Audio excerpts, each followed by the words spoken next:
Students, welcome back to my channel. तो I hope आपने पिछला सब कुछ रिवाइज कर लिया होगा। हमने लास्ट टॉपिक पढ़ा था lysosomes, so I hope lysosomes तक आपको सब कुछ समझ में आया होगा। आज हम पढ़ते हैं next topic, mitochondria. Mitochondria are known as the power house of the cell. तो ये हमेशा नीट में भी पूछा जाता है, एमएनएस में भी पूछा जाता है, एंड ये बहुत ही बेसिक है, ठीक है। सेल का सबसे बेसिक और सबसे कॉमन क्वेश्चन है जो हर एंट्रेंस में पूछा जाता है। Mitochondria power house of the cell, answer आ जाएगा mitochondria. Mitochondria have two membrane coverings. तो आपने ये हमेशा याद रखना, mitochondria have two membrane coverings. Mitochondria के पास दो मेम्ब्रेन कवरिंग्स हैं। The outer membrane is porous well the other inner membrane is deeply folded. तो जो आउटर मेम्ब्रेन वो क्या है, पोरस है, ठीक है, और जो इनर मेम्ब्रेन वो डीपली फोल्डेड है। These folds increase surface area for ATP generating chemical reactions. तो जो ये इनर मेम्ब्रेन में जो डीप फोल्ड्स हैं वो क्या करते हैं, सरफेस एरिया को इंक्रीज कर देते हैं ताकि जो एटीपी प्रोडक्शन है वो ज़्यादा हो सके। एटीपी प्रोडक्शन का जो केमिकल रिएक्शन है वो जनरेट हो सके। The energy required for various chemical activities needed for life is release by mitochondria in the form of ATP, adenosine triphosphate molecules. तो इसको भी आपने अंडरलाइन कर लेना है, बहुत बार पूछा जाता है।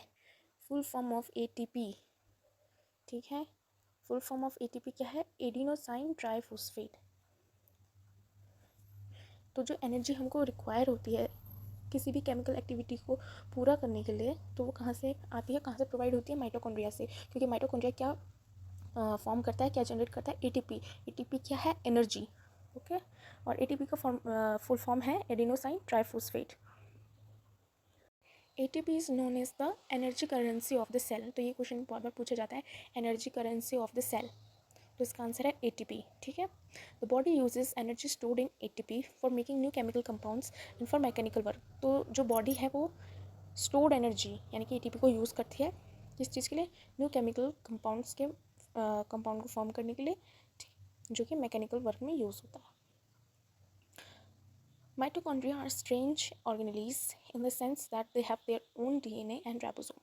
तो माइटोकॉन्ड्रिया एक स्ट्रेंज ऑर्गेनेली है। क्यों?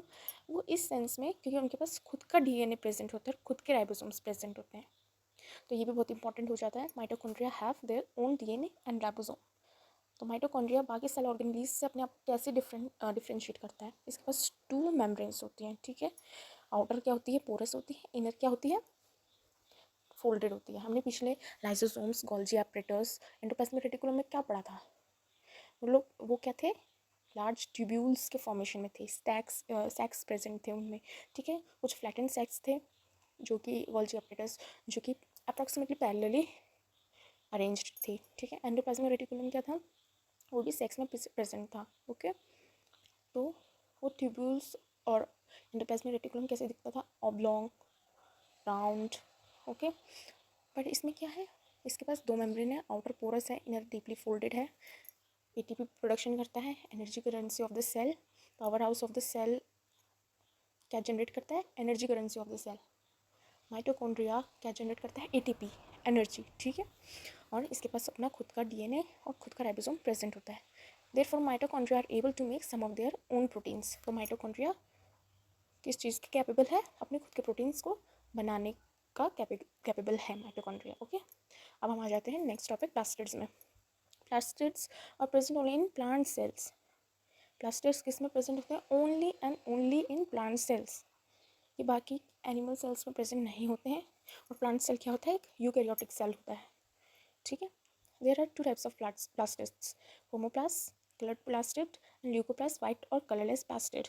तो प्लास्टिड्स दो तरीके के होते हैं। फर्स्ट क्रोमोप्लास्ट जिसके पास कलर प्रेजेंट होता है, ये कलर्ड प्लास्टिड होता है, एंड ल्यूकोप्लास्ट जो कि वाइट या फिर कलरलेस प्लास्टिड होता है, ठीक है। Chromoplast containing the pigment chlorophyll are known as chloroplast.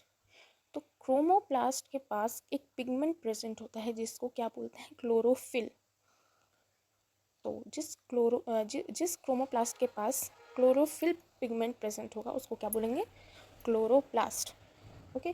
Chloroplast are important for photosynthesis in plants.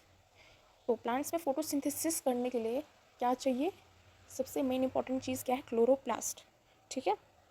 Chloroplast also contain various yellow और orange pigments in addition to chlorophyll.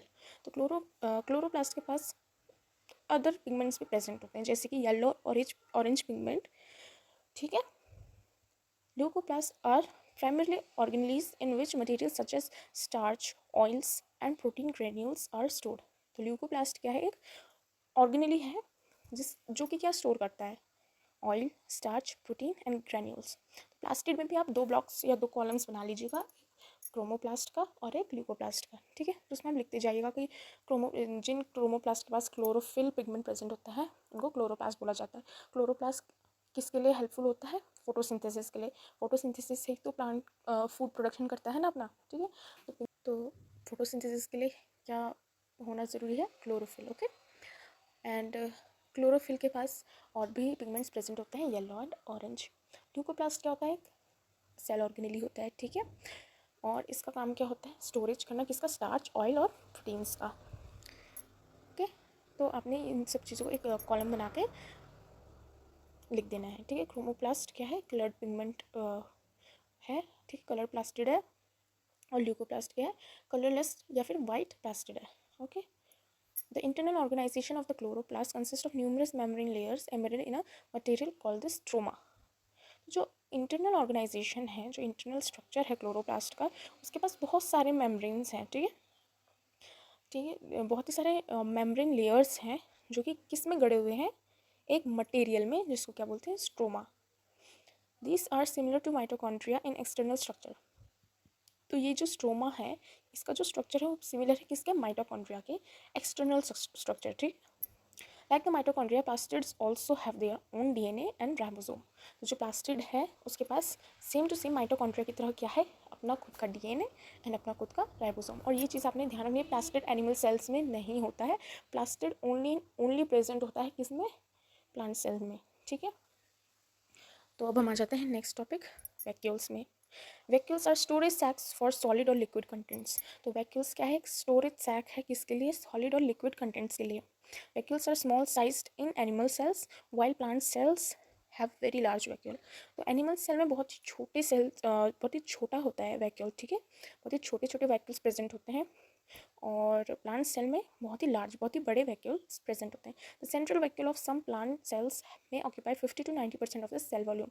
तो जो सेंट्रल वैक्यूल होता है कुछ प्लांट की सेल्स में, वो क्या करता है, 50 से 90% कवर कर लेता है सेल के वॉल्यूम को, ओके।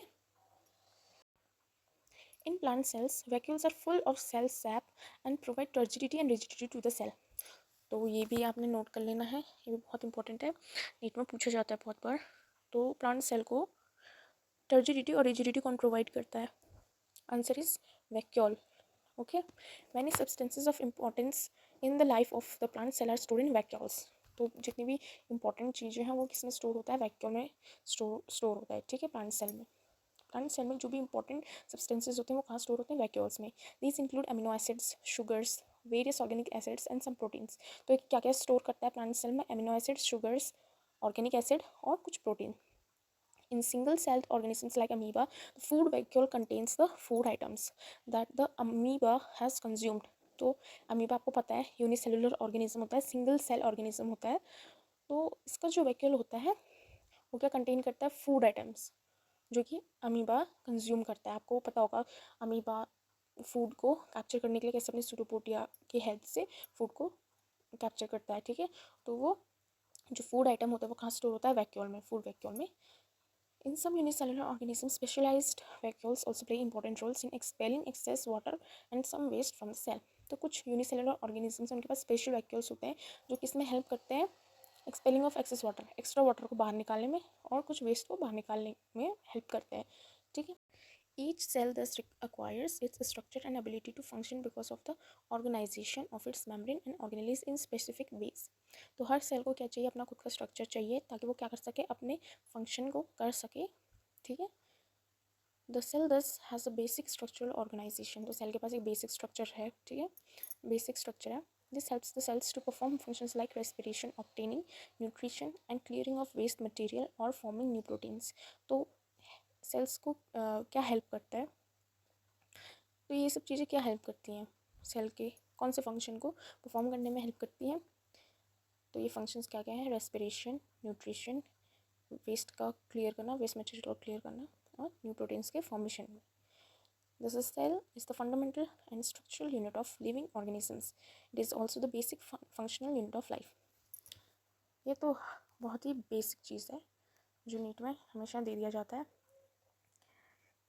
तो structural and functional unit of life, तो इसका आंसर क्या आ जाएगा? Cell. Okay, the cell is the fundamental structural unit of living organisms और basic functional unit of life is called cell.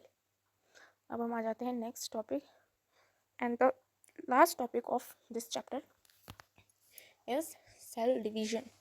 New cells are formed in organisms in order to grow, to replace old, dead and injured cells, and to form gametes required for reproduction. तो new cell का formation होता है हर organism में ताकि वो grow कर सके, old cell को रिप्लेस कर सके, डेड और इंजर्ड सेल्स को रिप्लेस कर सके, गैमेट्स की फॉर्मेशन हो सके, ठीक है, ताकि फर्दर क्या हो, रिप्रोडक्शन में हेल्प हो सके. The process by which new cells are made is called cell division.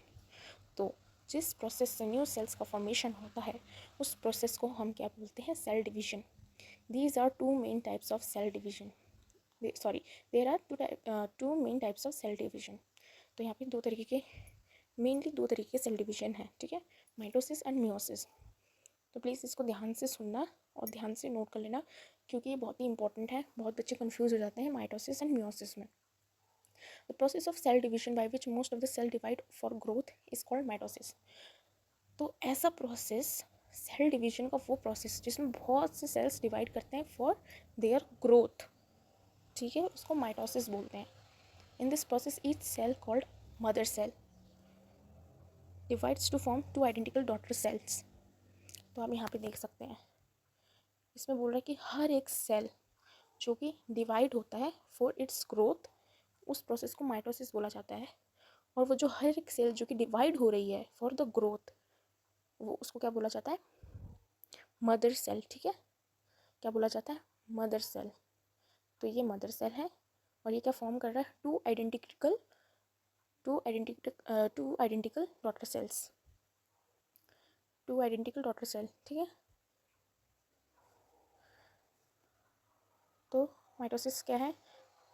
It is the process of cell division where each cell divides to form two identical daughter cells, and each cell which divides for its growth is called mother cell. Okay, daughter cells have the same number of chromosomes as mother cell.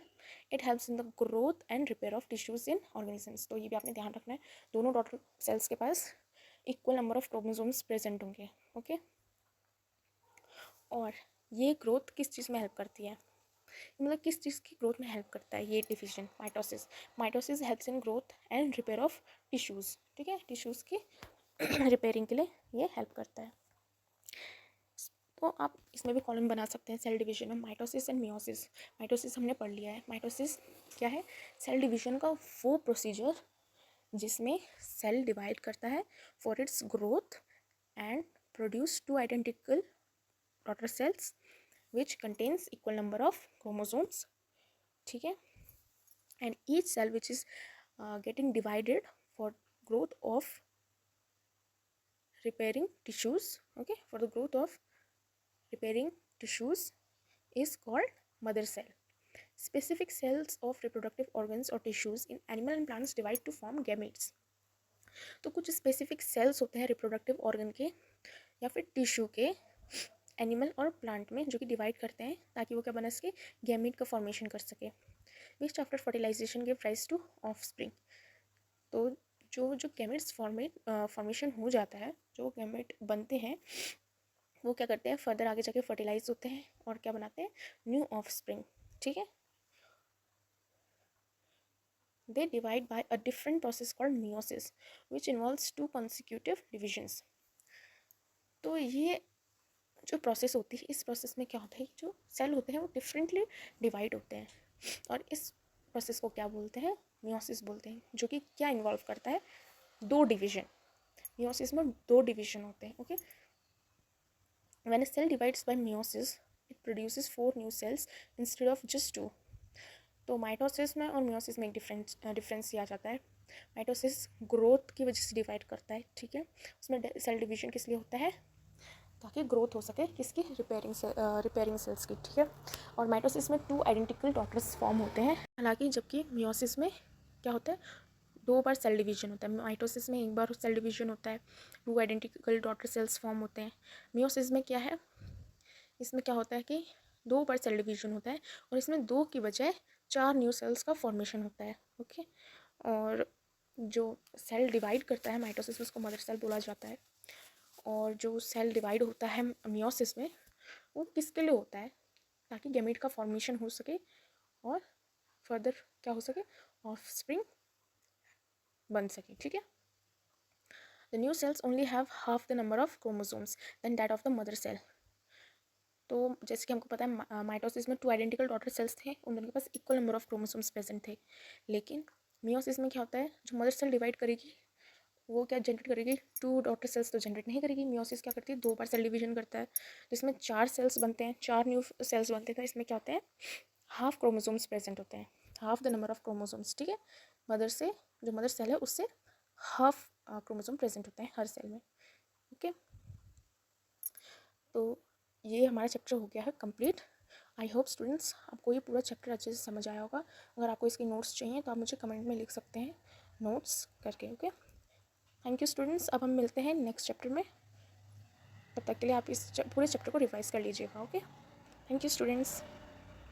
Students, like and subscribe to my channel and comment down below the next topic.